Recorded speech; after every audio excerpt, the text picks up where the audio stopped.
Hey, it's time for Sarah's Bedtime Stories. Episode 87, Freedom to Express Myself. As a Gemini baby, I love freedom so much. Yes. If nabasa mo na yung book 3, malalaman mo sa mga kwento ko na I've always wanted freedom ever since I was 7. So, nag 7 years old ako, una ko nang naramdaman yung desire ko for freedom as early as 7 years old.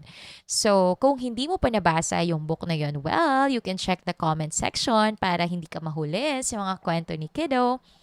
But going back sa freedom, ayaw ko yung nababox ako.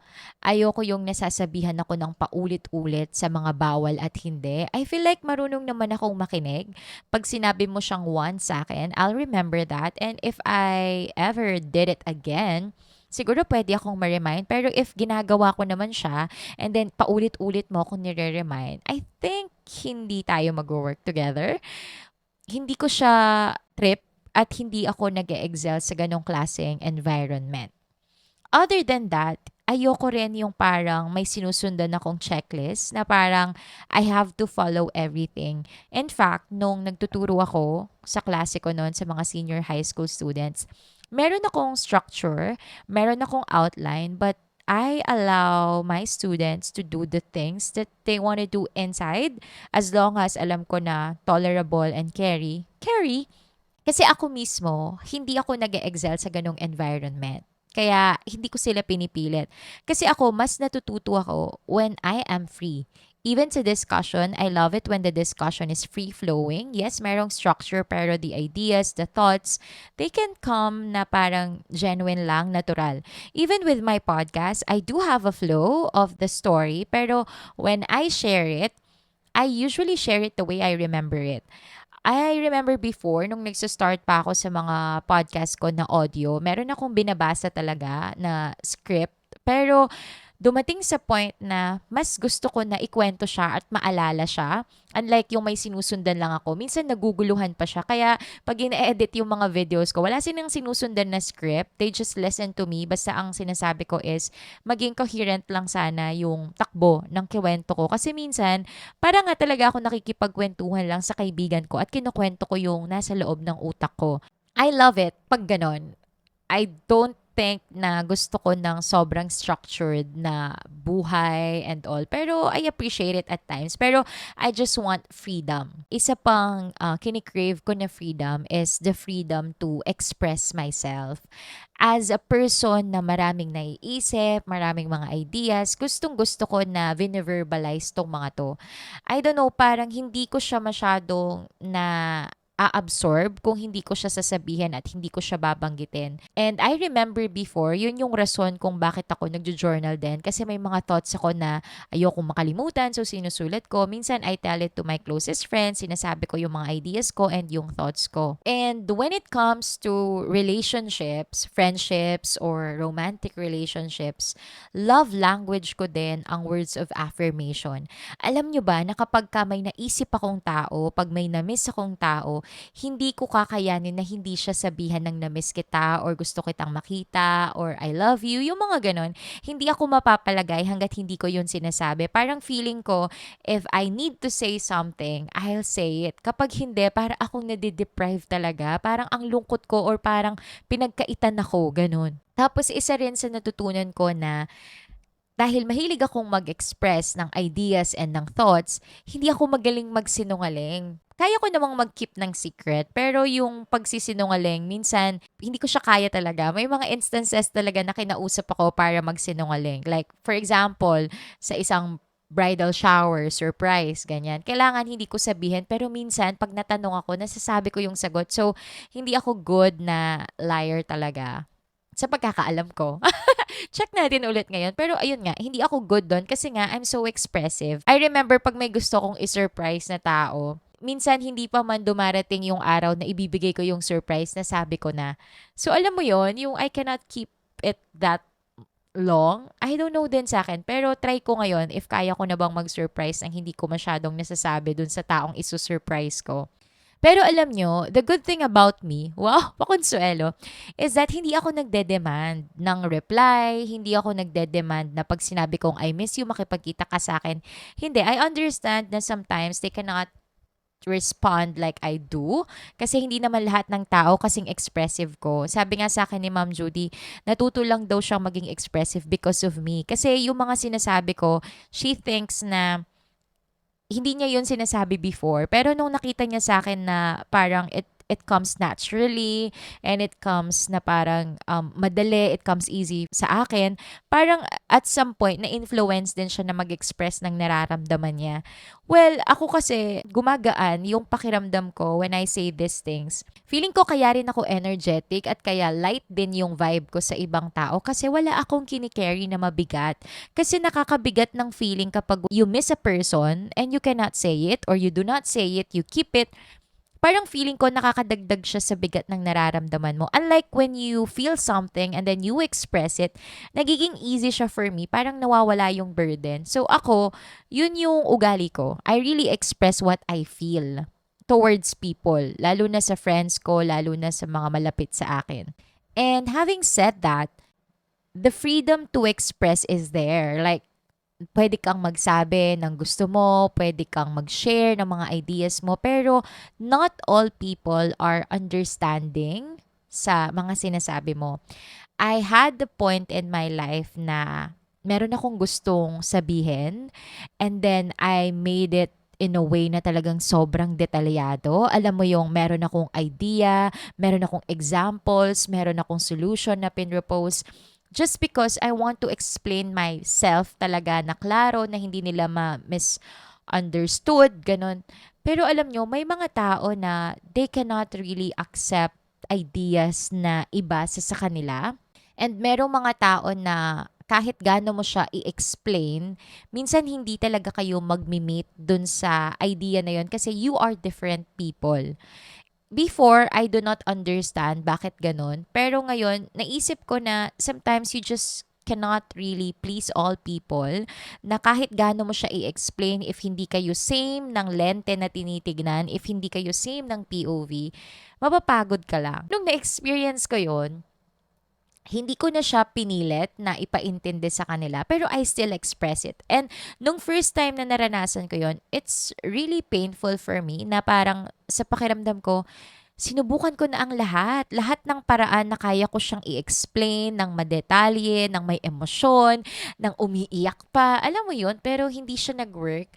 Tapos, nung una pinipilit ko talaga na ipaintindi. Pero umabot ako sa point na kahit gaano mo siya i-explain talaga, sometimes you just have to accept that you don't have the same POV about certain things and you have to move on. Pero, na-realize ko doon na hindi ko pala kaya kapag hindi ako mag-express. Yung palang gusto ko kapag yung mga tao, they are open-minded with my ideas. Kasi I admit, parang feeling ko nga weird ako or different ako kasi minsan iba yung mga POV ko sa mga bagay. And I started to love people who are open dun sa mga ideas ko. Yung yes, magkaiba kami ng ideas, pero they will not make me feel na tama sila, mali ako. Alam mo yon na pwede pala sa isang conversation na kapag nag-express ka, nag-express yung isang tao, magkakaintindihan pala kayo. Pwede pala yon na parang educational discussion siya. I just tried it with my friend when we communicate. I feel like na-open ko sa kanya yung mga bagay na feeling ko hindi naiintindihan ng ibang tao. And for me, yun yung nagiging rason kung bakit mas nagkukwento rin ako. Kasi open siya eh. Open siya sa mga ideas, open siya sa mga thoughts ko. So, at the same time, ako, nagiging open-minded din ako na, okay, probably ito yung idea ko, pero hindi lahat ng tao ganito yung idea. So, lumalawak yung understanding ko, which is, I think, helpful, lalo na pag tumatanda ka rin. Hey, Sarah here, a podcast host, author, and speaker. I speak at school events, campus programs, seminars, team buildings, and more. If you are looking for your speaker for your upcoming event, well, worry no more. I got you. Just message me on my socials. It's Sarah's Bedtime Stories or email me at sarahsbedtimestories@gmail.com. Excited to see you. Mwah! Akala ko, yun na yung idea ko ng freedom of expressing myself. Akala ko enough na yung nasasabi mo yung gusto mo, may taong nakikinig sa'yo, may tao na sasagot sa mga questions mo at hindi i-invalidate yung mga thoughts mo or yung ideas mo. But then, when I'm about to turn 30, biglang merong something na nag-change sa akin. Yes, I wanted to express my thoughts through Sarah's Bedtime Stories. Kaya meron akong mga libro, kaya meron akong mga podcast episodes. Kasi gusto ko nga nag-express ng ideas ko and ng thoughts ko. Parang hindi enough na sa journal ko lang sila sinusulat. I want to help other people too. Help other kiddos dealing with adulting. Help other kiddos growing up. Kasi I needed that as well when I am growing. So, I want to be that person for other people. Nung nag-30 ako, or nung papunta na ako ng 30, doon ako nag-lose ng weight, doon ako maganda, feeling ko nagdalaga ako at some point. And naging mas confident ako sa sarili ko. And because naging mas confident ako sa sarili ko, I wanted to dress up, I wanted to try different clothes. Kung dati balot na balot ako, yung parang very conservative ako, now I tried different styles of clothes. Nag-wear ako ng miniskirts, nag-wear ako ng sleeveless, nag-wear ako ng something sexy, which I think is also me. Kasi I remember nung bagets din naman ako, mahilig akong magsuot ng sleeveless, mahilig akong magsuot ng sexy. And for me, I wanted to be that person na ngayong 30 years old ako or nung magto-30 ako. And then, I wanted to post photos of me na I feel like I'm sexy. Kasi dito sa kwarto ko, maraming salamin. And sometimes, when I see myself in front of a mirror, talagang nasisexihan ako sa sarili ko, nagagandahan ako. And I wanted to post it. And I wanted to be proud of me. Kasi, ang tagal nung ginawa kong diet and for me to achieve or to reach that weight, parang feeling ko I have to flex it. Kasi sinong mag-flex sa akin, di ba? Syempre ako, if i-flex ko yung sarili ko, nagagandahan nga ako sa kanya, ganun. That was the thing na nag-push siya sa akin para maging active sa social media ulit. Pero Friendster days, Facebook days, nung high school ako, I'm such a social media sweetie. Mahilig akong mag-post talaga. I don't know, I love documenting my life din siguro. Pero nag-stop yun nung panahon na parang natakot na rin siguro ako sa sasabihin ng ibang tao kasi mapag-post ako, something like that. So parang nilimitahan ko siya. But then, nung magta-30 ako, bigla ko na namang naramdaman na parang I'm starting to express myself again. So gustong-gusto ko yung nagli-lip sync ng mga kanta sa TikTok, yung mga playlist ko dati, kumakanta-kanta ako, nagmamaganda ako, and then I'm posting it on socials. Pero alam mo yon, nagkaroon ako ng hesitation na baka mairita yung mga followers ko, yung mga friends ko, na parang ang dami kong pinopost everyday, na parang same damit lang naman, pero iba-iba lang ng kanta. Parang dahil doon, napipigilan ko yung sarili ko na mag-express, which is not me. And then, dagdag mo pa din doon yung idea na because I'm a speaker for youth, parang isang common mindset was that I have to inspire the young ones sa behavior ko, sa actions ko, sa pananamit ko, which is somehow like the thing na sinasabi pag teacher ka. I remember when I was a teacher, ang dami kong hindi pinopost. Hindi ako nagpo-post ng sexy, ng mga, I don't know, not so sexy, pero yung a little bit of spicy lang siguro. Very careful ako sa mga pinopost ko dati. Kasi nga, there's this thing na pag teacher ka, you cannot do that. And then, na-remind ako sa sarili ko na that's one of the reasons why I left teaching. Kasi nga, ayoko nang nakakahon ako or ayoko yung napipigilan ako na gawin ng isang bagay kasi meron akong minamaintain na image. So, pag ganun kasi, feeling ko I'm not being myself or hindi ko na-express yung sarili ko. Kaya ako umalis sa teaching. Tapos sabi ko, wala naman na ako sa teaching. Nasa freelance industry na ako ng pagpo-podcast, ng content creation. So, why not post it? Ganon. So, nung una, medyo hesitant pa ako kasi nga, yung inaalagaan ko nga yung branding ko na youth speaker, ganon. Pero alam niyo yung ginawa ko. Because I have this desire talaga to express myself. Tinanggal ko yung youth dun sa Instagram ko. Ginawa ko na lang siyang speaker and storyteller or podcast host. Kasi yun talaga is ako talaga. So dahil hindi ko nga kayang panindigan yon, parang inalis ko na lang kasi hindi siya magiging sustainable for me kasi nga gusto ko nang mag-express. Ang idea ko kasi is minsan lang ako maging 30 years old or ngayon pa lang ako nagpo-post ng something about me na ganito ka proud sa katawan ko, sa itsura ko. So bakit ko pagkakaitan yung sarili ko na gawin yon? Dahil pinalitan ko yon, I started to post like me talaga, yung mga times na gusto kong i-share yung photo na pretty ako, na sexy ako, yung ideas ko na parang nakakatawa, na not so professional of me, a little bit lang naman, yung medyo cutie-cutie ako mag-post. Alam mo yun, ginawa ko yun. And what surprised me was, ang akala ko na mababash ako is yun yung reason kung bakit na-inspire ko pa yung mga ibang estudyante ko. I remember Casey, one of my former students, nag-reply siya sa isang story ko saying na kapag nafe-feel niya na parang nakaka-pressure ang life, and then nakikita niya yung mga stories ko na cutie-cutie lang, ang sabi niya is that nare-remind siya na parang hindi ka dapat magpa-pressure sa life kasi ako nga mismo na trentahin is ganun yung ginagawa ko, hindi ako nape-pressure. Nung natanggap ko yung message na yun from my student, sabi ko talaga, ako ba talaga yung youth speaker o yung mga batang to ang speaker sa akin? Kasi sila yung nagbabago ng mindset ko rin. Hey, just a quick pause. My third book, When Kiddo Met Miss Independent, is finally out. It's a collection of stories about growing up, healing, choosing yourself, and becoming the person you're meant to be.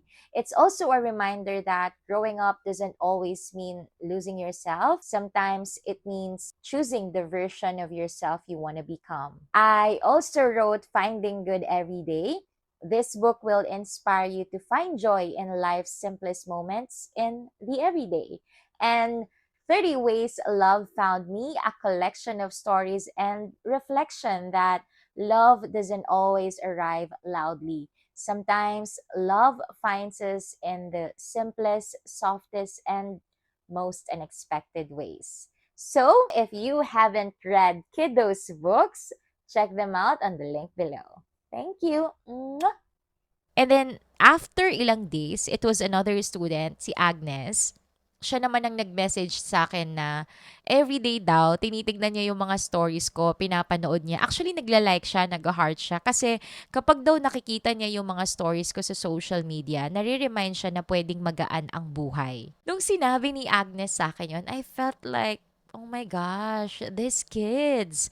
Parang iba talaga yung impact nila sa akin. And you know, bukod kay Casey, bukod kay Agnes, ang dami ding mga nag-message sa akin noon na mga students kasi nagiging proud nga ako sa katawan ko. So, yung mga pinopost ko na OOTD ko, sunod-sunod, pag nagandahan ako sa outfit ko, pinopost ko. And then, may mga students ako na nagko-comment na, sige lang, mami, post ka lang. Si Alessandra, she's my former advisee. So, alam mo yon yung parang, these students know na hesitant ka and then they will send you a message and then you'll feel like parang supported ka.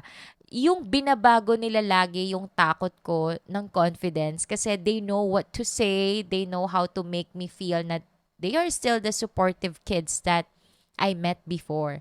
And isa sa mga nagustuhan ko rin sa sinabi ni Agnes noon was that nakikita daw niya sa akin na I post what I want, na unlike her, sabi niya, parang takot sila na mag-post kasi takot silang ma-judge ng ibang tao sa mga pinopost nila and then they will see me na walang pakialam. Actually, may pakialam naman ako sa ipopost. I'm not really posting everything. Pero yung mga post na gusto kong i-post, kahit na marami sila or kahit isang damit lang siya pero 3 shots, I will. Kasi that's my social media accounts. Alam nyo ba, may times na hindi ako mapag-post and then gusto kong makita yung itsura ko nung taon na yon pero wala akong makita. Parang nung pumayat ako, I wanted to look back on the days na medyo chubby-chubby ako. Kasi nga i-compare ko, binalikan ko yung year 2025, wala ako masyadong picture. So doon ko naisip na anong purpose na sinaserve ng social media platforms ko if hindi ako i-remind nito dun sa mga araw na pinagdaanan ko to or dun sa mga memories na nangyari dun sa araw na yon. Parang hindi ko na siya kayang i-retain lang sa memory ko. So yun yung idea ko kaya ako nagpo-post.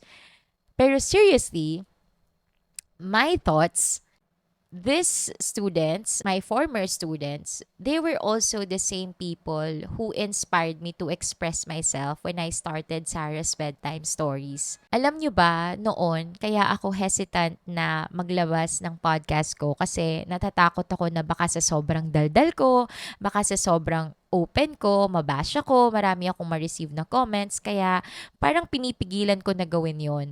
But then, my former students, parang they helped me feel na, Miss, nandito kami for you. Miss, makikinig kami sa'yo. Parang, Miss, kaya mo yan. Alam mo yon yung they know what to say. Kaya ako nagkaroon ng lakas ng loob para matuloy yung Sarah's Bedtime Stories. And nung ginawa ulit nila sa akin yon for the second notable time, tama ba yung wordings ko? Pero alam ko maraming beses na nilang pinalakas yung loob ko. Pero yun yung time na napafeel nila sa akin na kahit nag-iiba ako ng image or kahit na nag-iiba ako ng style ng pananamit, ng style ng mga post, they still see me as the same person. And the fact na merong mga tao na nag-cheer up sa akin to express myself, parang nakakalakas siya ng loob. Iba yung pakiramdam talaga when you are allowed to express yourself. Parang lalo kang nag-grow. And then, yun din siguro yung naging rason kung bakit pakiramdam ng mga ibang tao naging glowing ako or bumata yung itsura ko. Kasi I just have these people who accept me for who I am and for the person that I'm becoming. Mahirap kasi na yung mga tao, they just appreciate you dun sa version na nakilala ka nila. Pero kung hindi ka na nila hinahayaan na mag-grow at mag-express, parang napipigilan ka rin. So, I think one of the reasons kung bakit din ako happy or bakit din ako glowing ngayon sa pagkakaalam ko, dahil nga they allowed me to express myself. My thoughts, I think I'm still the same person. I'm still that Gemini baby who loves freedom. I'm still the person who loves expressing myself, my thoughts, my feelings. Expressive pa rin ako. It's just that yung nagbago lang siguro sa akin was that kung dati I tend to express with the idea na gusto ko maintindihan ako ng ibang tao, gusto ko ma-feel ko na accepted ako, pero ngayon na nasa 30 na ako, nag-shift yun, nag-change yung mindset na yun na from a person na who wants to express for her to be accepted, for her to be understood. Ngayon, I just wanna express because I just wanna be me. I just wanna give that freedom to myself na pwede kong sabihin ang gusto kong sabihin, pwede kong suotin ang gusto kong suotin, and pwede akong maging ako. Because I feel like the young ones, the listeners and the readers of Sarah's Bedtime Stories and my closest friends, they appreciate people who are authentic and who are genuine. And for me, that is sustainable. Kagaya ngayon na nag-record ako ng mga latest episodes ko, I just share what I think. I share it freely. It's easier for me. Kasi hindi ako nag-overthink. So I just express what I want. This is more genuine for me. This is also my way of inspiring others na minsan sa sobrang pag-iisip natin to be liked, to be accepted, to be perfect, akala natin doon tayo magugustuhan ng mga tao. Pero ako na-realize ko na the more that I become me, the more I see or the more I meet the people I want to be with.